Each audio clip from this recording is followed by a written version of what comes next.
406.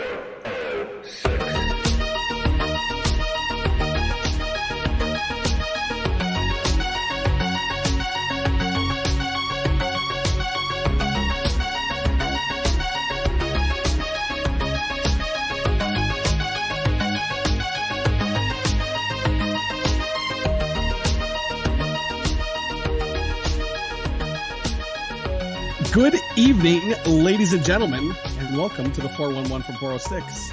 My name is Chewie. I'm joined once again by my brother from another mother, Mr. Pip. How are you, sir? I'm good. I'm doing really good. Glad to be back. Feels like it's been way too long since we've done this, even though it's only been, a couple weeks at this point? Allegedly. I don't know. I guess I didn't even remember the last one as we were talking leading up to this. I mean, you might as well just tell them how big of a fucking idiot I am.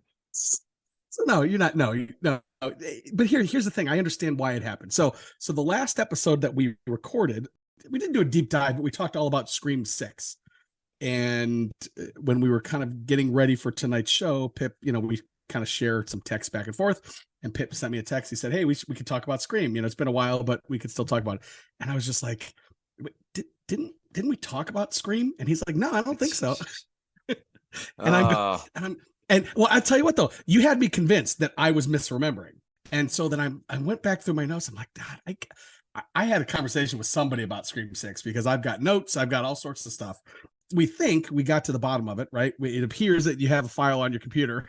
Meanwhile, I have two files staring at me right now on my desktop indicating that we did, in fact, talk about Scream for about an hour and 24 minutes right before I left for spring break. Now, in my defense, I'm an idiot, first of all. Second of all, I drank literally every day on spring break. So it's a miracle that I even remembered we had a podcast, let alone remembering what the hell we talked about. So I'm going to plead temporary insanity, and I am my father's son, I think, is what I'm going with. That is totally fine. I get it. Yeah, it was either the night before or maybe 2 nights before you left.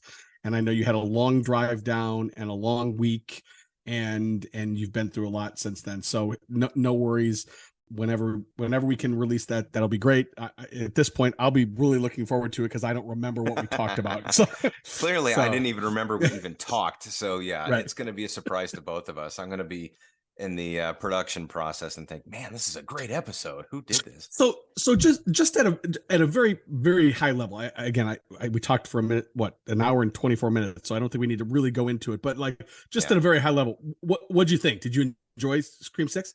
Yeah, I mean, like revisiting it on a high level, like you said, I did. I really did enjoy it. I would say that, I mean, it's kind of disappeared from my radar at this point. So I can't say that I'm at a point where I'm really excited to watch it again. But when it becomes immediately available, yeah, absolutely. I'll check it out again because I'll be really interested to see whether or not I still feel the same way. Because some movies you watch the first time and maybe you don't quite get all of it, and then you watch them again and it becomes a lot better.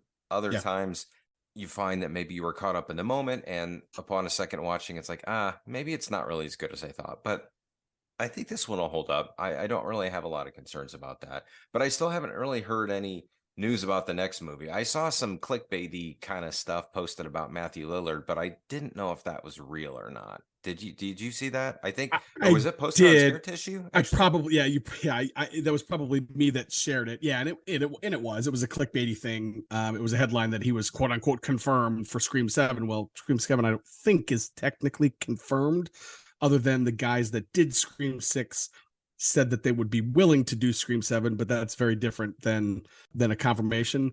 I would be shocked if we didn't have a 7, just based on how well 6 was received. Here's an interesting thing about, I'll call it the second Scream trilogy. So 4, 5, and 6. I really enjoyed all 3 of those movies, but you touched on something that I think is really interesting. They don't have they kind of disappear, at least from my thoughts pretty quick. Like, they're good when I sit down and watch them, but there's nothing that's kind of drawing me to them, if that makes it, the first couple I would go back and I would rewatch, and I really remembered them, and I really gave them a lot of thought. I've only seen Scream 5, I think, twice, I've seen Scream 4 at this time a bunch of times, and I've only seen Scream 6 once. And to your point, I'm just not going to go back and pay to see it in the theater again. I will, when it comes out, I'll watch it again. But yeah, I don't know. That's just interesting about the second trilogy, I guess. It doesn't have as much of a lasting impact, but I think individually they were decent movies. Like they were fine. It's just it's not a saga that I'm invested in anymore. Yeah. It's something that when it comes out, I'll watch it, but that's about it. So let's switch gears a little bit. So we talk about movies a lot. We certainly talk about wrestling a lot, and I know we'll get to that at some point, but I gave you a little bit of homework for tonight that I wanted to talk about because there was a new song by the band Extreme that got put out, and I sent you the video and I said, your homework for this podcast is to watch this video and to give me your feedback on this. And before you kind of jump into that, I just want to sort of set the, how do I say this? I want to set the mood for why I'm asking this in general and why I sent this to you, because being a tremendously huge, passionate music fan that I am, the one thing that interests me the most, or the one thing that I get the most excited about, is when an old band puts out new material that's actually good. And I think there's a laundry history of good bands who have been around a long time that put out new material. It's just not any good, or we can't get interested. We can't get invested in it. So when I heard this new song by Extreme, it's called Rise. It's off their forthcoming album called 6. I was like, okay, I really hope this is going to be worth my time, because it's just like the odds are not in Extreme's favor. And I listened to the song and I was blown away. I thought it was really fucking good. I love the riffs. I love Gary's vocals. We've talked about Gary Cherone, the lead singer of Extreme, the former lead singer of Van Halen, and the guy who would never accept the crown of heir apparent to Sir Edward Van Halen, but if there is one in my mind, it's Nuno Bettencourt. I just think he's the most incredible, technically capable rock and roll guitar player that's still out there. And he doesn't, like, Extreme doesn't do a lot as a band these days. They are getting ready to put out this album. It's only their 6th album, which is crazy for as long as they've been out. But Nuno does a lot of guitar work he plays with Rihanna. He was at the Super Bowl on the stage with her. Oh, I didn't know he that. has done a lot of music with her. He has toured with her many, many years. So he's staying busy. He's doing all kinds of things, but hasn't been in the limelight and sort of the late 80s, early 90s rock fame that he was known for. But all that being said, I love the song. I was really jazzed to hear a song by a group that I liked, that I thought was really, really good. But I wanted to hear your thoughts on it as well. Yeah. So I'll preface this by saying I only watched it once. I literally watched it one time. And my exposure to Extreme, I will admit, is pretty limited. Obviously, I'm familiar with like their big ballads, right? Which is what, late 80s, early 90s. Like I think late 80s, but maybe early 90s. Right. Anyways, and then obviously when it comes to Van Halen, right? And I'm sure, I couldn't even tell you maybe one Extreme album that I own. So again, I wouldn't consider myself a big, like, super fan, or even a fan. Again, I like their music, but I'm not like up on Extreme. That being said, dude, it was outstanding. I loved it. Nice. I'm so glad you said that. I did. It was, and I don't know, it had an edge and a hardness to it that I haven't heard in a long time. And again, I'll preface that by saying, and I think we even talked about it on a previous version of the podcast, previous episode, I don't find new music ever, if off, you know what I mean? Like, so maybe that sound is out there and I'm just not hearing it because I'm not seeking out new music. Right. But that song, and again, I only listened to it the one time. It felt familiar, if that makes any sense. And that was and for me, a guy in his mid 40s who's kind of stuck in a time capsule when it comes to music, that was a very good thing. Yeah. Maybe I'm way overanalyzing it, but it was I think that's great. And I kind of see it the same way. And I just get really excited when a band comes out and puts all that effort into it and it ends up being something I like and something that's worth listening to. Like Van Halen's last album, I thought was a good example of that too. It wasn't my favorite Van Halen album, but it was one that I could say that I liked. You know, I listened to, I liked it. It was worth the time, in my opinion, that they took to put it together. Extreme did come out, and their first album, their eponymous album, came out in 1989. The Pornography, which is probably the one that they're most known for, and if I had to guess, probably the one that you have, came out in 1990. That's the one that has More Than Words, which everybody knows, which is just such a misrepresentation of what they actually are. Right, yeah. Because it's got these other really great songs like He-Man Woman Hater, which is great, and some people probably know Get the Funk Out, and some really incredible guitar work. And Nuno is just amazing. And this new song called Rise is no exception. It is one of the greatest guitar solos I've heard in the last decade. I mean, it's just really, really good.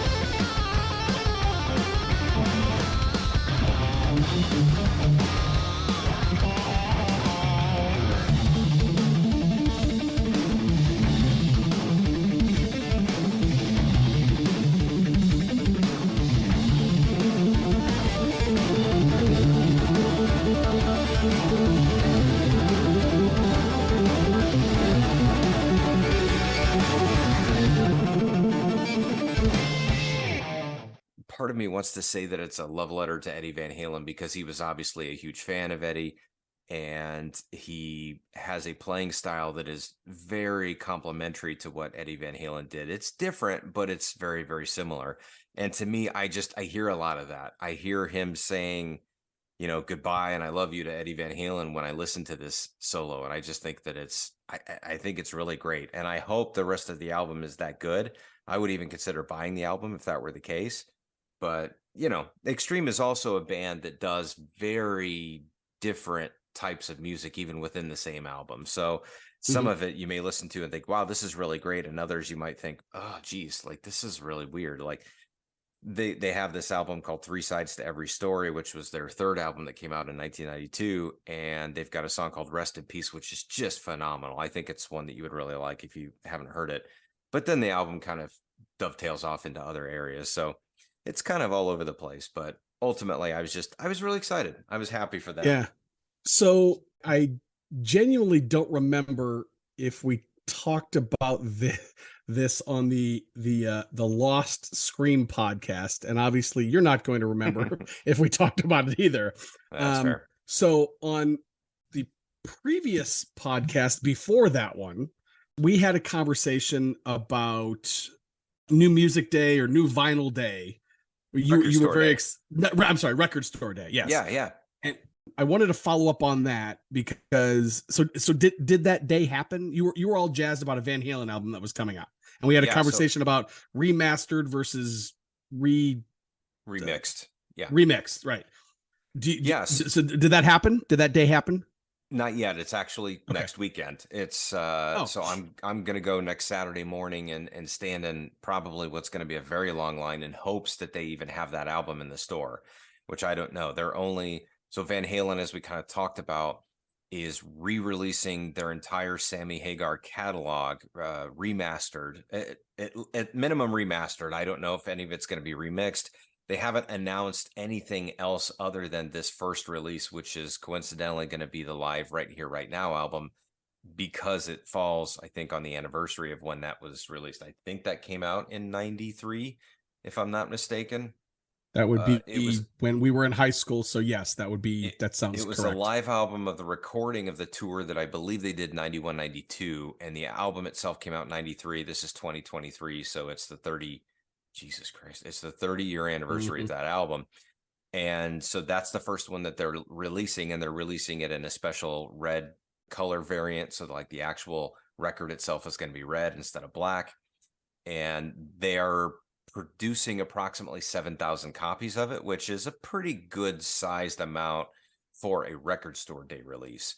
Most bands that are doing something, they do, it depends on how big the band is and what they think the demand is going to be. It could be 2,000, it could be 3,000, and that's like nationwide. Like that's not a lot when you consider nationwide, but when you also consider how many record stores there are, it's a fair number. But like Taylor Swift is putting out like 170,000 or something obnoxious of a release that she's doing. So no, that's coming next weekend, and I am looking forward to that.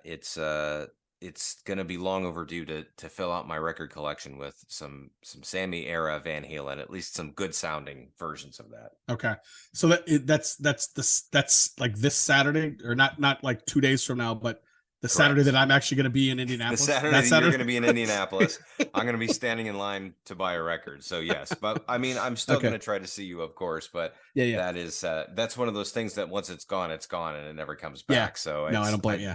I'm working on trying to get a copy. Okay. So, but the reason I wanted to follow up on that conversation. So during that podcast, we talked, and I'll pull up the episode number. So if anybody wants to go back and listen to it, they can. Let me pull it up real quick. I believe it was episode 78, where we talked about The Last of Us. We talked about Scream 6, ironically enough. We talked about The Mandalorian, and we talked about Record Store Day.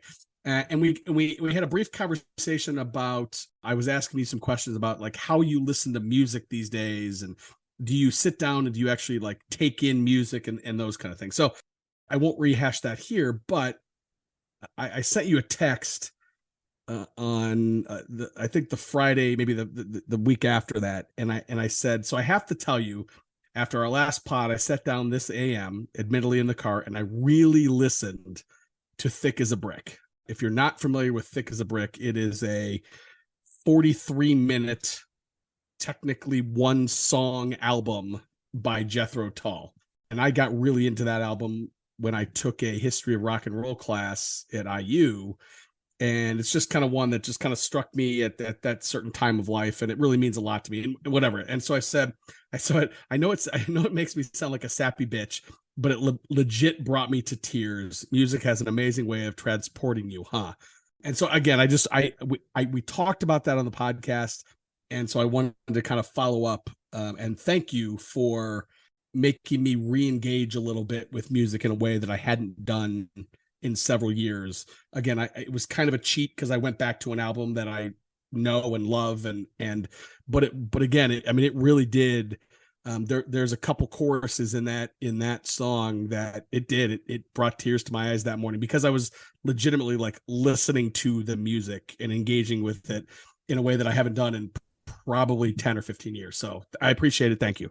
Oh, that's amazing. And it really made me smile when I got that text, because it's hard to explain to somebody who's not passionate about music how much good it can do for the soul. And in this day and age, when we're all running around and trying to do stuff for our families and our kids and our jobs and all that stuff, you sort of let that stuff slide and it goes by the wayside, and you just don't get to connect with it as much as you used to. And I was really happy that you got that opportunity. And I was this close. I almost bought you that record, and I almost sent it to your house, and with a note that said, your move, go out and get a record player. Here's your excuse, go do it, because it's the greatest. And it'll, I think that it's cool that you had the opportunity. You made the time. I think that's the part that I'm most impressed, is that you made the time to do this, because it's not easy, especially with that album, which is like,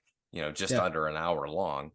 And I'm curious, like, your listening experience. I have to assume this is probably the first time since college you probably listened to it all the way through. Is that fair or no? That is probably fair. It's certainly the first time since college that I listened to it, non-passively, right? It might have been on in the background or cutting grass or something. Yeah, but it was certainly the first time, yes, that I sat down and actively listened to it. So tell me about that experience. Like, what was it like? Was it what you remembered specifically? Do you feel like you got anything new from it this time around, or what when you hit the stop button and when that thing was over, like where did you go from there? Where was your brain? Yeah.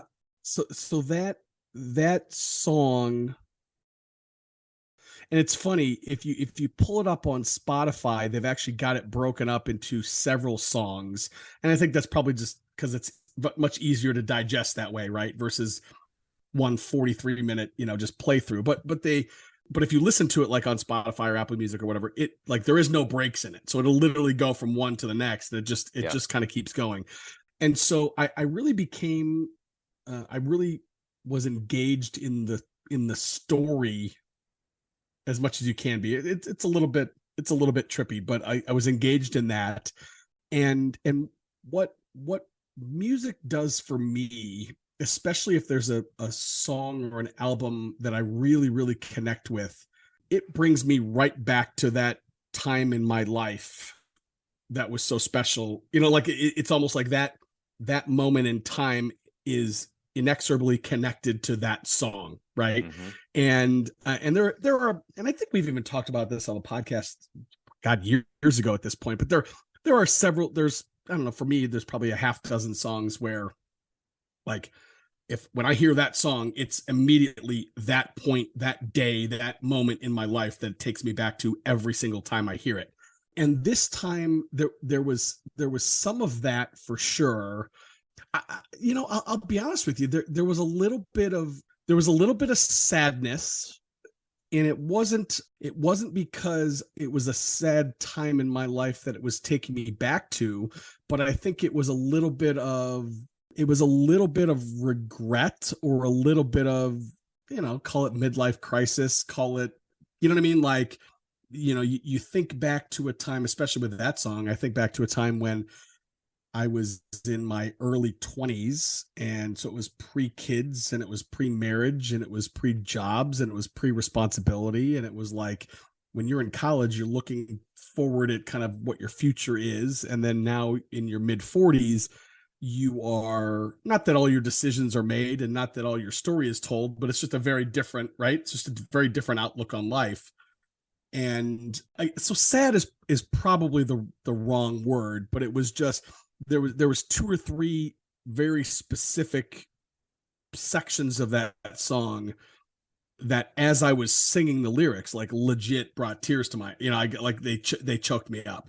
And Yeah. again, I can't quite pinpoint why that was, and I don't even think it was specific to the lyrics necessarily, but it was, yeah, it was, it's tough to articulate for sure. Yeah. I mean, I think I know a little bit where you're going, and I feel like I have quoted this in the past. So clearly I'm not one with a credible memory, but I wanted to read you this quote. There's and this is from another band that I listened to.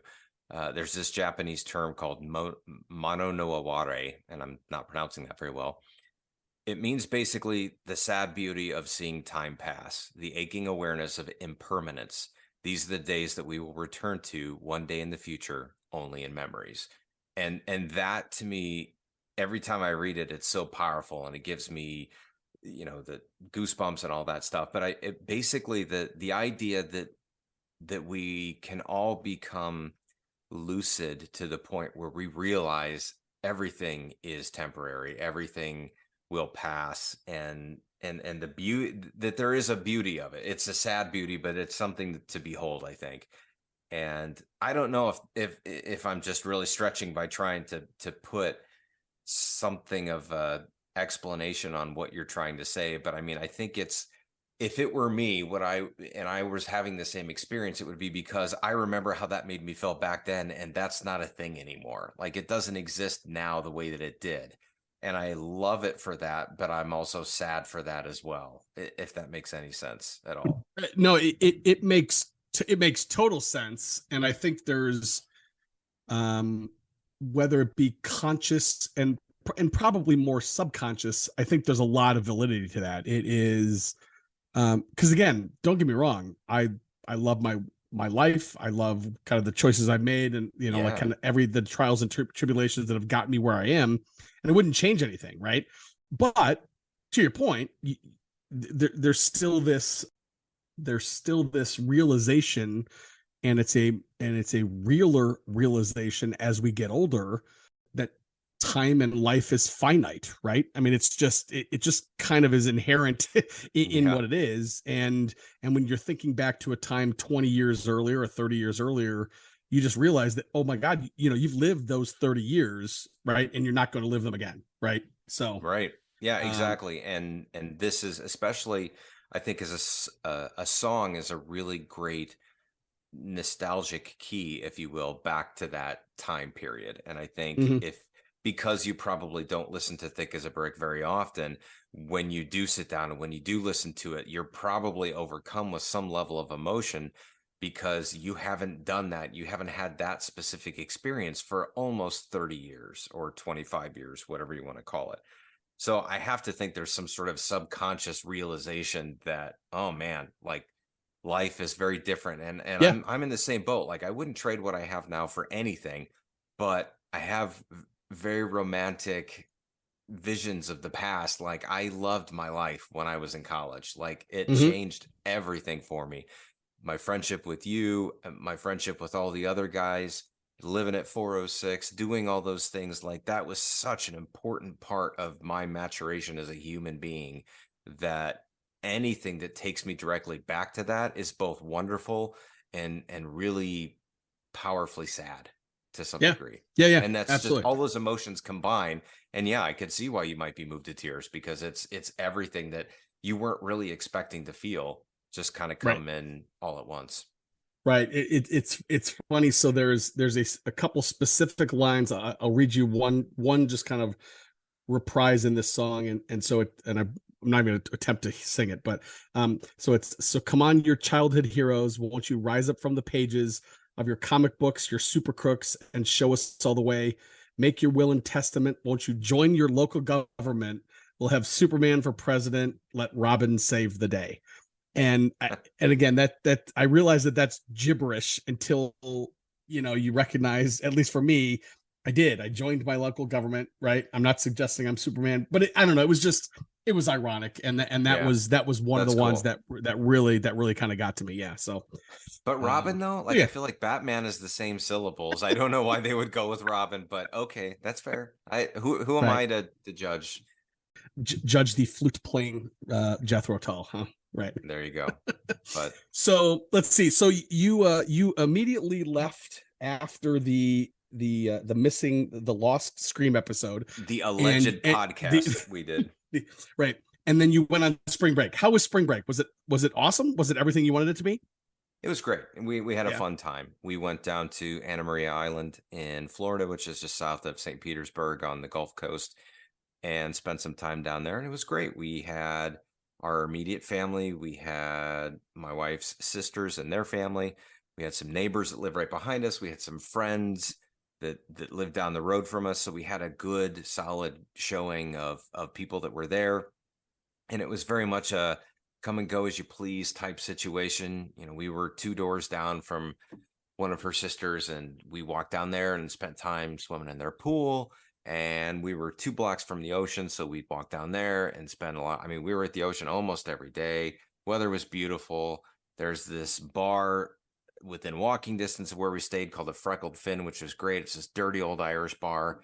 And I won a music trivia contest one of the nights I was there. I became Matt from Fishers, and then the guy wrote a song and sang it out, at the bar, and it was kind of goofy. But I'm trying to remember the questions he asked. Well, one of them is, we'll see if you can get this. I'm not going to remember all of them. I can only remember two of them off the top of my head. But the first one that I remember was and you better kind of get this. What famous actress did Paul Simon marry in the early 80s? I don't know, 81, 82, maybe. You're right. I should know that. Paul Simon married famous actor. Fuck. Yeah, you're right. I totally should know that. It's not Edie Brickell, who is his wife I now was that gonna, he yeah, married. yeah. Fuck, I should know that. And it ended badly, right? Yeah, Um, it did. well, at I'll least give I you a know hint. that. It was probably your first ever Hollywood crush. It was my first Hollywood crush. Probably. Uh, It was mine for sure. She looks great in a gold bikini. I was gonna say Raquel Welch, but that's not right. Dude, a I, gold bikini. oh, Carrie Fisher. Yeah. Oh Yeah. shit, no. He married Carrie Fisher. And yes, you're right. It did not end well. So I got that question. And then the other one, whose I think it was not debut, but second album was called 7800 Fahrenheit. This one I would expect you might know as well. 7,800. It's not Toad the Wet Sprocket, is it? Oh no, way before that. Or I'm sorry, it's yeah, 7800 degrees Fahrenheit was the name of. Oh, that's Bon Jovi. Yes, That's Bon yes, Jovi. Yeah, yeah. yes. That's their is that their first album or their second album? I think Their that first one was Bon that is their Jovi, wasn't second. it? Yes, that is Like their their second first, yeah, yeah. album. Okay. And the only song they had on that I think anybody knows was "In and Out of Love." So Yeah, yeah. the Okay. first album would have had "Runaway" on it, but so I Yes. got those two. There was another one that I knew, but I didn't answer it loud enough, and then there was the third one. I wish I could remember, but anyways, it was the layup. It was pretty easy stuff, so I was pretty proud. But we had a good time. Yeah, it was awesome. We drove, so that was a lot for sure. That's a long way. The trip home, we got up and left the condo that we stayed at 4 a.m, and we got home at 8 o'clock at night. So it was a long day of travel. The state of Georgia sucks. Just kidding. It doesn't suck. I don't know if we have any Georgia listeners, but if we do, driving the length of your state is no fun whatsoever, especially when the weather is bad. It was raining a lot. So yeah, that was a bit painful. It wasn't a bad drive. It was just really long. Yeah, just really fucking long. Wow. That was difficult. Did yeah, did it was a good did time. the girls do okay? Do you just put an iPad in front of them or whatever? And That's all it takes. Yeah, they have their tablets. They have their cable plugged into the car's USB, so it never goes down on battery, and they are good to go. So they were well behaved. We gave them little treats and snacks along the way, so they were fine. I think the one thing, of course, the one downside to spring break is that I was once again separated from my brother from another mother during WrestleMania season, which is like our heyday. You know, we created this really great ritual that we spent together for God knows almost 20 years. I think we would be together for WrestleMania, and this is the second straight year. And I hate to say it's probably going to be 3 straight when all is said and done, just because of where spring break falls. It basically covers 2 weekends at the beginning of April, and that's typically when WrestleMania is held. So there's a more than solid chance that I'm going to miss it again next year. We actually just booked next year's trip tonight. So, oh, did you really? Yeah. With Anna Maria Island, you gotta get ahead of that stuff. So we have actually booked spring break for 2024 already. When is your spring break for 2024? I don't know, but I think I looked, and I'm pretty sure we're host. It's April 6th and 7th next year. Yeah, so it just looked. As long as they keep doing that, I'm screwed. It sucks, but no, I get it. It is what it is. But yeah, so WrestleMania, let's talk about it. Like, I know we talk a lot of wrestling on here, so we don't have to go super deep dive, and I don't have anything in front of me. I don't really remember all the details. All I know is that you won for the second time the coveted John Cena WrestleMania Confidence Pool Trophy, which I did. I'm very, very bummed out about, because I thought I had a solid chance to repeat after night one. And you did? And somehow it all went to shit. Like, I don't know what happened. It all kind of went a different direction. But what was your overall take on Mania this year? And can you remember whether or not you felt better or worse about how you felt after last year's WrestleMania ended? Yes. So so first of all, I will preface this by saying I am not a big fan of 2 nights of WrestleMania.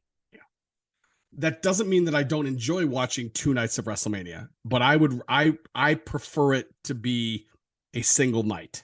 I think that when they have 2 nights of WrestleMania, there's a lot of filler matches that I could just kind of do without. Right. And I would prefer they just get rid of the filler matches or maybe put them on the pre-show or what have you, and then just give us one balls to the wall 4-hour card that is just amazing from beginning to end. I understand if they do it 2 nights, and I think originally they did it 2 nights in the COVID years, and we were virtual and there was nobody in the building. This way now they can sell 2 nights of tickets, they can sell 2 nights of concessions, they can sell 2 nights of merch. So I get it, but I don't necessarily like it. Agreed. This year, I think if you're looking at night 1 versus night 2, I think night 1 was by far the superior overall night. I think it was a better night. Night 2, I think, was kind of disappointing because of one match in particular. And I'll pull it up here. And again, we don't have to go deep dive into any of this stuff, but I think everybody on planet Earth was picking Cody Rhodes to beat Roman Reigns and to kind of end, and it didn't happen. And I think that for a lot of wrestling fans, and I'll be honest, myself included, that kind of left a bitter taste in my mouth. I was kind of bummed that I didn't get that moment, that WrestleMania moment. I guess maybe with some hindsight, I can see why they might have done it. I still think it was the wrong decision. So, but let me go back. I'll pull up night 1 here, and I'll just kind of give you an opportunity to kind of react to these matches just off the top of your head. So Austin Theory and John Cena and began the night. I loved seeing John Cena. I'm a big John Cena mark. I actually picked John Cena to win and I lost. But I thought this match, for what it was, to open the card, to get us going, I thought was a pretty good start. I thought it was a decent match. I was never comfortable with John Cena opening WrestleMania. That as soon as I heard that he was opening it, I felt much, much better about my pick that he would lose, because there's just no point. It made even less sense to have him open WrestleMania. Like if they just stacked it towards, the 6th or the 7th match of the night, I think it would have made sense, or it would have been harder for me to be confident that Austin Theory was going to win. But yeah, I mean, the match was okay. I really, it just made me wish he was still there and still active in the ring, and he's not, and he never will be, and that's fine. He came to do this for Austin Theory, I think, and probably for a very healthy paycheck.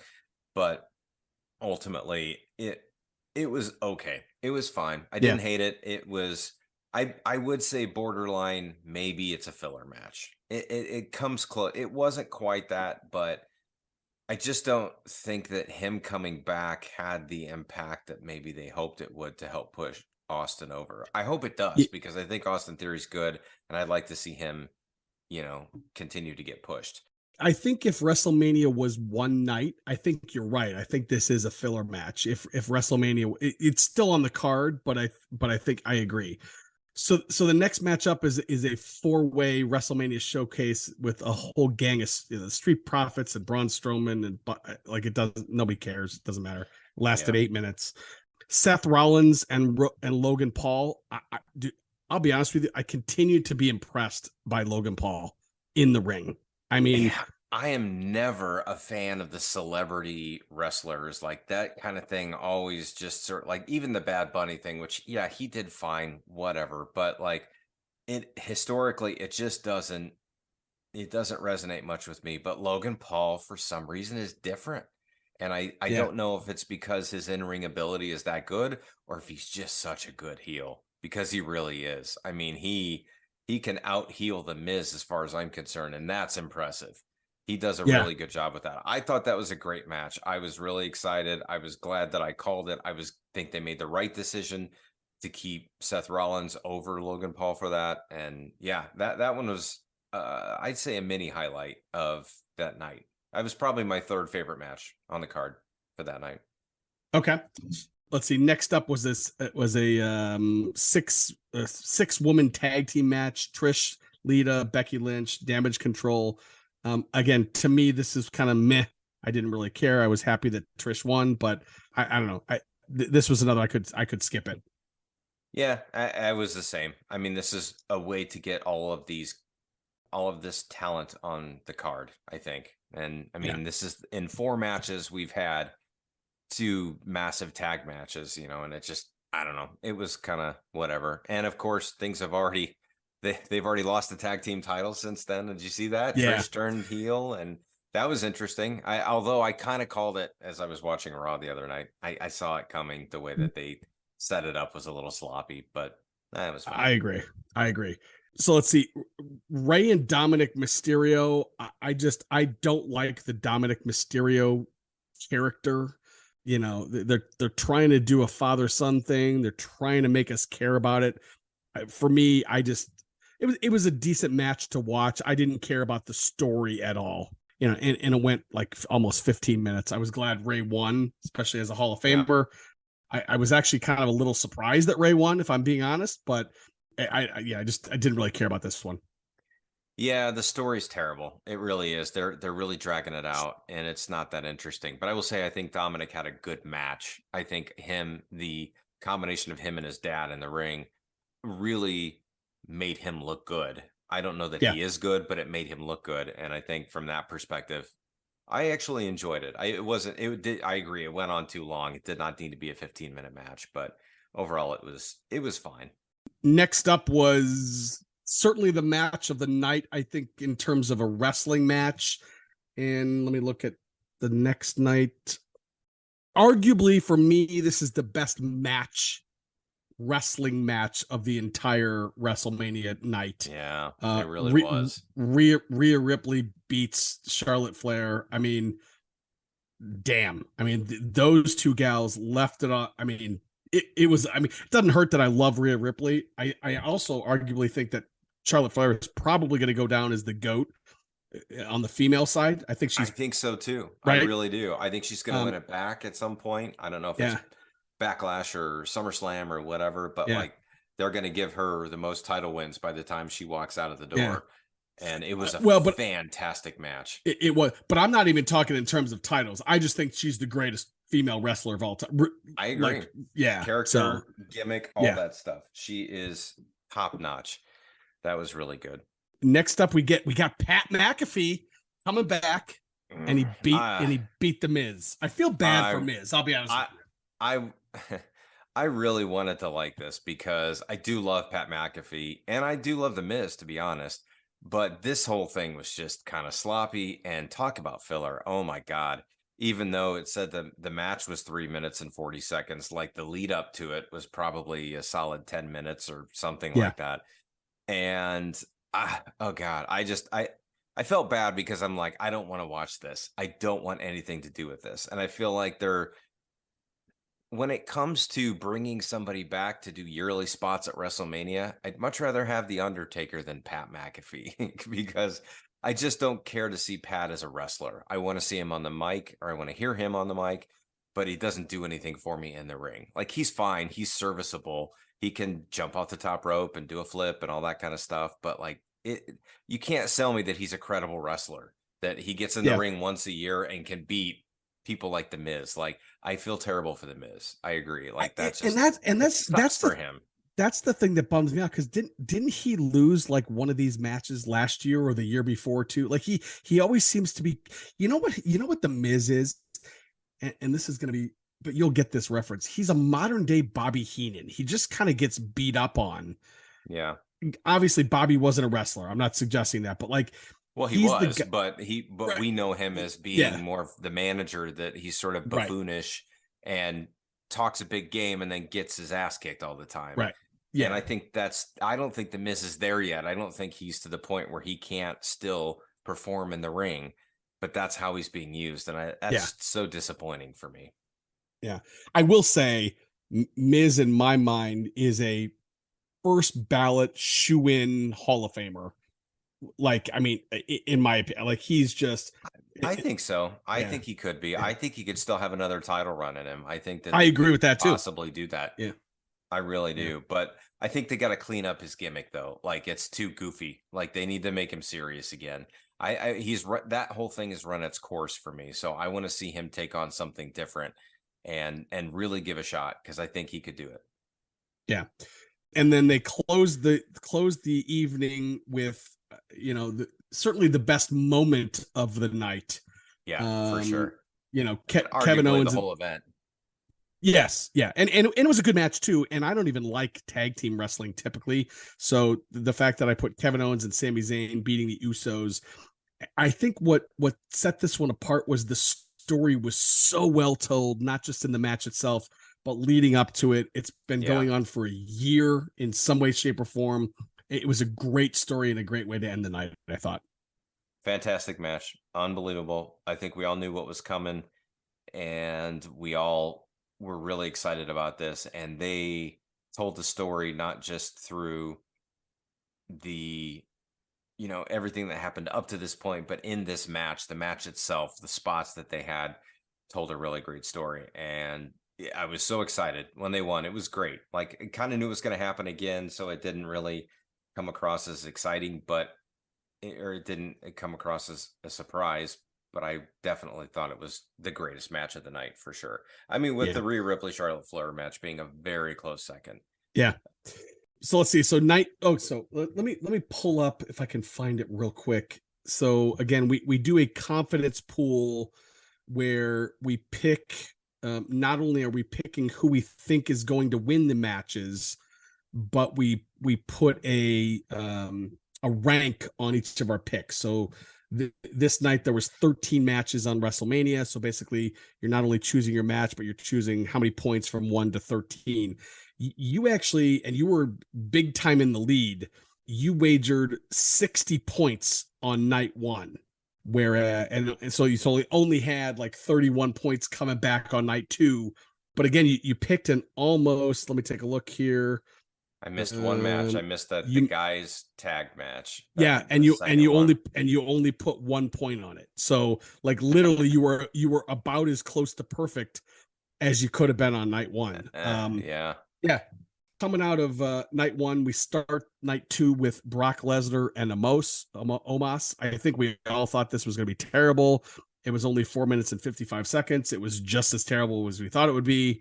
I'm not going to bother saying anything about it. Coming off that, we had a women's fatal 4-way showcase match, which again, the men's was terrible. The women's wasn't any better, I didn't think. This was Rousey and Shayna Baszler and Liv Morgan, and this is the kind of standard get everybody on the card match. I just, so through 2 matches, I'm like, oh shit, like we're in a lot of trouble.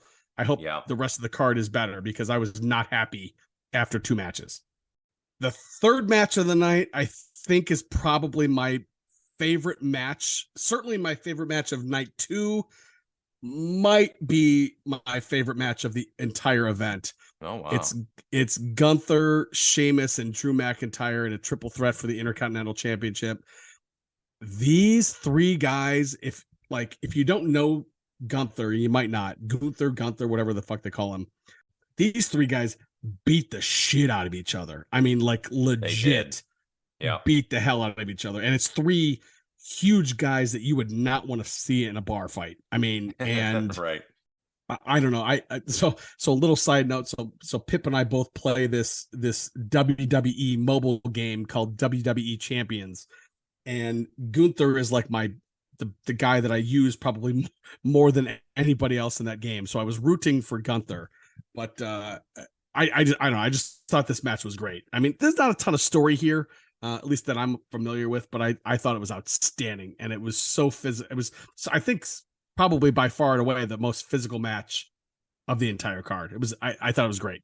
It was very physical, and it was a really, really entertaining match. And this is the one that started my downfall for the confidence pool, I think, because I knew Sheamus wasn't going to win. I had no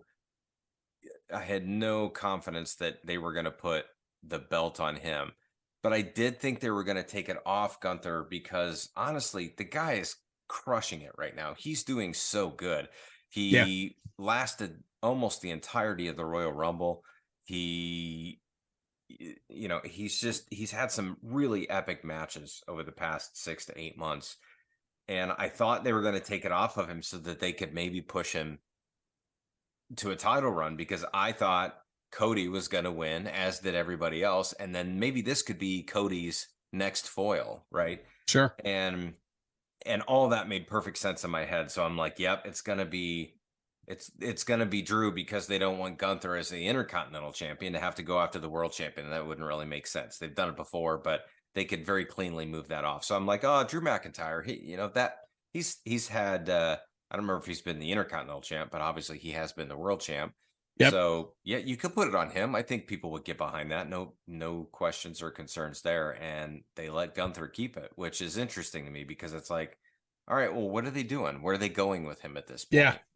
So I was don't trying know. to put on my Your booking hat. Yeah. my booking hat and my behind the scenes brain, trying to figure out, all right, from a business perspective, what would they do? And I swung and I missed, and then things went downhill from there. So that's a good segue. Before we finish the rest of this card here, this night? I think it was this night. The huge news came out that the WWE had been sold. Right. Yes. So we're talking business. So essentially they were sold to the ownership group that owns the UFC. Yeah. I wonder how much, if any, of WrestleMania was changed or affected because of that, whether it was WrestleMania or Raw the next night or what have you. Any thoughts? Well, it depends. I mean, I'm far enough away. I'm certainly a fan, but I won't pretend to know the inner workings of the business and how it does happen. I will say that in reading some online, there is a lot of speculation that the decision to keep the belt on Roman was largely influenced by this decision, because with new owners, they may have been a little bit more gun shy to anoint a new babyface champion, because I think we all know there's not as much of a market for a babyface champion these days. Like the days of Hulk Hogan and John Cena are kind of behind us. And I think that Cody could be the champion. He could be a good champion, but I think it's a matter of minutes versus years that the crowd turns on him, and they have to either turn him heel or get rid of the belt, or I should say, get the belt off of him. So I think it's feasible. It's hard for me to say whether I believe that to be true or not. But if somebody, if I talk to Triple H today and he's like, yeah, that's exactly why we did that, it would make perfect sense. Yeah.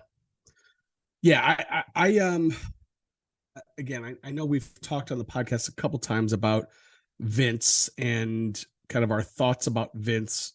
I think it's safe to assume that we agree that at this point in our lives, we view Vince as a bad thing for the WWE.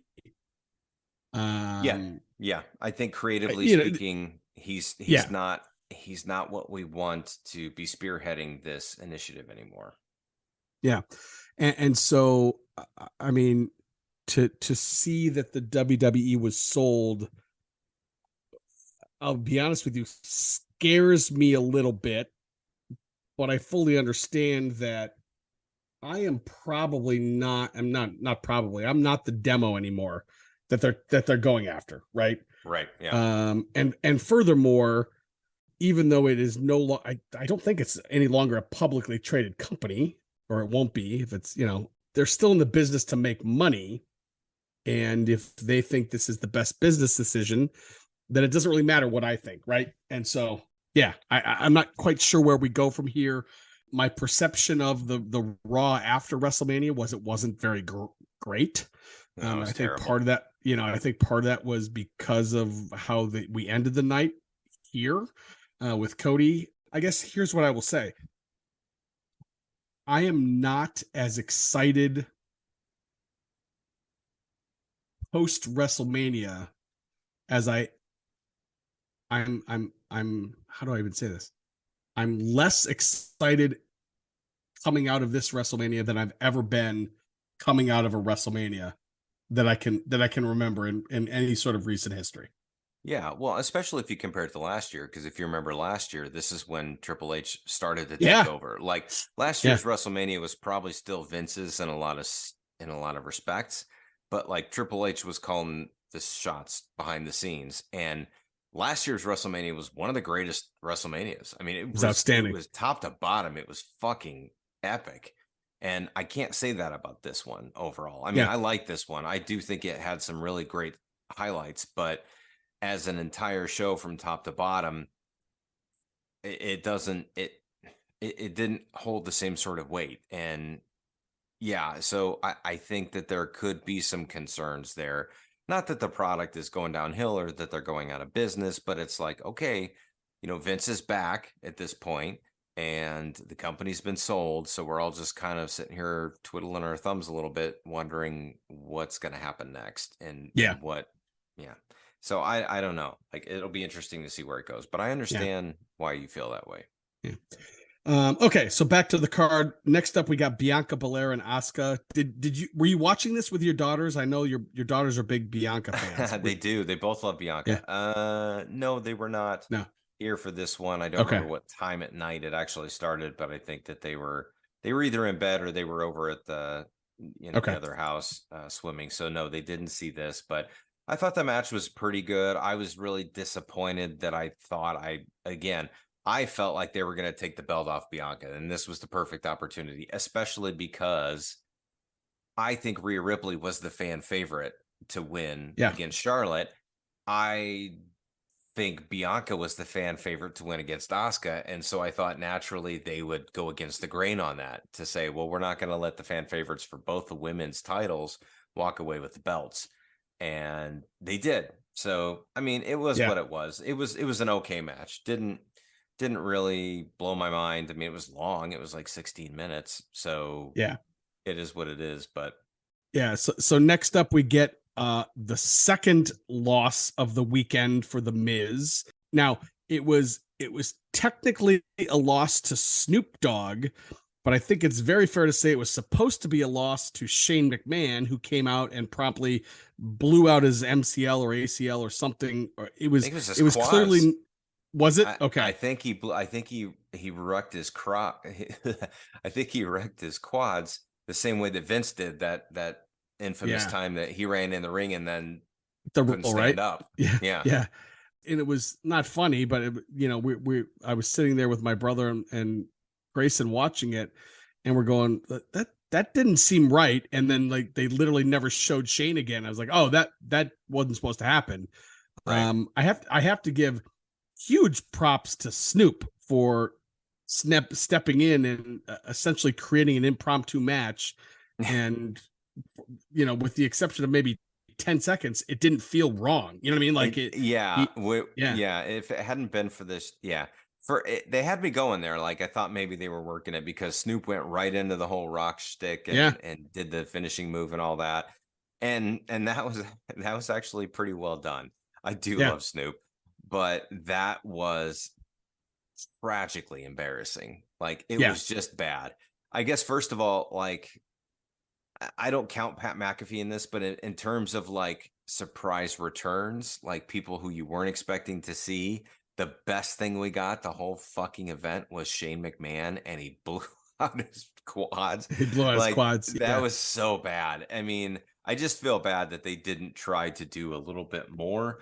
And what they did try to do just epically failed. It was terrible. Yeah, it was the fact that The Rock was not at a Hollywood WrestleMania. It might be the biggest. It might be the biggest miss ever. I mean, right? I mean, Hunter said that he wasn't going to be there, that he wasn't in shape, and he wasn't going to do anything, but. This to me proves that he's not coming back. Like I don't see him back at all. Yeah.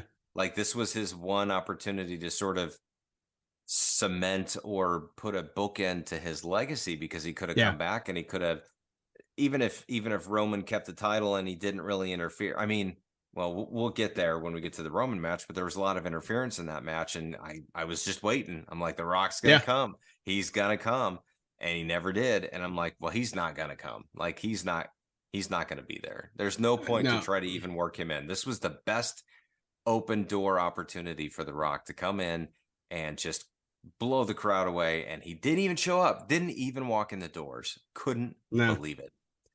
Yeah. So next up we had, this match right here was what determined the John Cena trophy's fate. It was this match right here. Edge defeated the Demon Finn Balor in what I thought was a kind of a meh Hell in a Cell match. I mean, it was an okay, but it was Yeah, it not was kind of great. boring. Yeah, I mean, It you was know, not a good place in the card for that to be. Like, if yes, that would have opened WrestleMania, that would have been killer. Can you imagine opening WrestleMania with a Hell in a Cell match? Like, people would have been nuts. I think, especially following that fucking nightmare of a spot with Shane McMahon and Snoop Dogg and The Miz. Like, I just think there was a bad vibe in the crowd at that point, and they were probably just ready to get it over with. And it was placed in a poor spot. I would agree with that wholeheartedly, especially since I think you're talking about. I'm going back through our text thread from that night. You said, "What the fuck just happened with Shane?" But where was it? I mean, it was something like 37 minutes between matches, like after the Hell in the Yeah, Cell, right. before, and I understand you got to take it down and put it up and this, that, and the other thing. I agree. If it were me, I would have started the show with that, because at least then you can start, you don't have to worry about bringing it down, right? It's Yeah, there. right. It was not a great. I agree. Would have been a better match at a different spot in the card. I hadn't thought about that, but I agree with you. I think they could have even afforded to swap that with that women's tag match that was the second one on the same Yeah, night. And because we know, like, the match before, I mean, in theory, the match before the main event should be kind of a throwaway match, like, yeah, let everybody go take one more bathroom break, get some popcorn, maybe buy a NWO t-shirt, and then come back for the main event. And I just think they tried to, I don't know. It didn't make sense. I think it would have been fair to assume before the event even started that the Edge match would be a better one than that women's WrestleMania Showcase tag match. It's not like hindsight's the right. the Yeah, yeah, thing we need to consider here, and it's like, oh well, we didn't know which one would be the matter match, and it just turned out that this is the way that. Nah, I mean, the Edge Finn Balor match is going to be a better right. match, It's so gonna be, yeah. put it somewhere on the card where it belongs, and I just don't think that's where it belonged. No, I agree. And then finally we got Roman Reigns holding on to the title with a whole bunch of fuckery over Yeah. Cody Rhodes. And I in retrospect, I don't really mind the outcome. I think what really bummed me out is that he didn't win fair. The fact that there was fuckery bummed me out. Yeah, that to me it just annoyed me because Yeah, and I don't know why Cody didn't like jump on that in his promo the night after on Raw. Like, that's the first thing you should say is that, yeah, I mean, sure, you could beat me if it's 3-on-1, like, no shit. Or not 3-on-1, but 2-on-1, I guess, technically, with Solo right. outside. But I think that actually the match was really good. It definitely did a great job of setting up the crowd into thinking that Cody was going to win, which we all Oh did. yeah. Yeah. And I actually kind of loved the idea that Roman kept the belt, only because it was a complete swerve. Sure. And Yeah. I feel like I either said that to you or I said that to somebody. I'm like, yeah, but how, we all know Cody's going to win, but how great would it be if Triple H just went, fuck you guys, I'm going to keep the belt on Roman? Like that. The thing that I do like about that is that we were all, you know, over the course of the last year, everybody knew that this is what was going to be built up and this is what was going to happen. Yeah. And it didn't happen. And I love that it wasn't what I expected, especially in wrestling. And now I can honestly say I have no fucking clue what they're going to do. I don't know who Yeah. Roman's going to drop the belt to. I still think he's going to drop it to Cody. I still think that's what's going to happen, but I don't know when. I don't know how. No idea how this is all going to work. So I think it's great. I can't, but now my brain is just firing in all different directions. Like, are they really going to keep it on him until the next WrestleMania? They can't let him keep it for a year, can they? That's way too fucking long. Everyone's going to get so bored and revolt. Like, I don't know. Maybe SummerSlam, Survivor Series. That'd be a lame place to change a world title like Roman Reigns. But like, if they don't do it at SummerSlam, I feel like it has to be at WrestleMania, at right? WrestleMania. I, yeah, I mean, at this point, so I've heard rumblings that Roman's going to take a break. He's going to take some time off. Right. So then the question becomes: does he drop the title before that or after that? Do they find some way that he Before. can take Yeah. a, Yeah. you know? Yeah, I don't know. I mean, I've also heard rumblings that they're actually going to break up. I think there's a draft coming that they're Yeah. going to like break up the two titles and make that doesn't seem right to me. That seems kind of silly. But again, I would understand why you would want to have, hey, if you're going to have two shows, you should have two titles.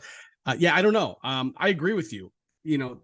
I did watch some of the press conference after WrestleMania, and somebody asked Triple H why Roman would retain the title. And he actually made a good point. He said, Cody keeps talking about how he's going to end the story, finish the story. And he said, in the WWE, the stories don't finish. Like it's tomorrow night at Monday Night Raw, the next chapter begins. And that was actually a pretty valid response, I thought. That's a good answer. I like that. Yeah. I was like, oh yeah, that actually makes that makes sense. So and I agree with you. The fact that everybody thought for a year that that's where we were going. We were going to, and we were going to watch the coronation of Cody Rhodes. The fact that they swerved us all, was actually pretty powerful. And in the that night, it pissed me off, but in the end, I agree. It was really powerful. Yeah, and I kind of see where you're saying it. It sort of annoyed me at first, but then I'm like, oh, but that's great because he kind of just said, Yeah, fuck you to everybody. He's like, nope, sorry. I know you guys think you got it all pegged out, but you don't. You don't know what we're gonna do here. And whether it was because he planned to do that the whole time, or whether it was because of the sale of the WWE, whatever it was, I loved it. I thought the ultimate result was good, even if the ending was a disappointing finish. yeah.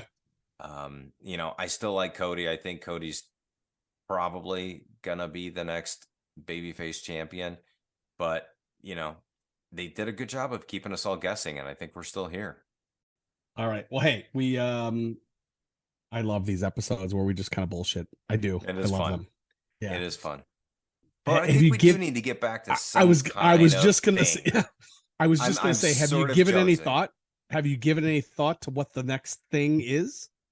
Well, so there's all kinds of stuff coming up in the coming months. One of them is an Indiana Jones sequel, which I think is going to be potentially very polarizing, but maybe we do some kind of a, let's say retrospective, but maybe we do an episode dedicated to Indiana Jones, how we feel about the movies, how we feel about the saga, whether it's just before that movie comes out or just after, that we can include that one and how we feel about it. Like, I kind of like the idea of revisiting that, because that's one thing from our childhood that we haven't touched hardly at all. We have not touched Indiana Jones. No, we have not. That I like that a lot.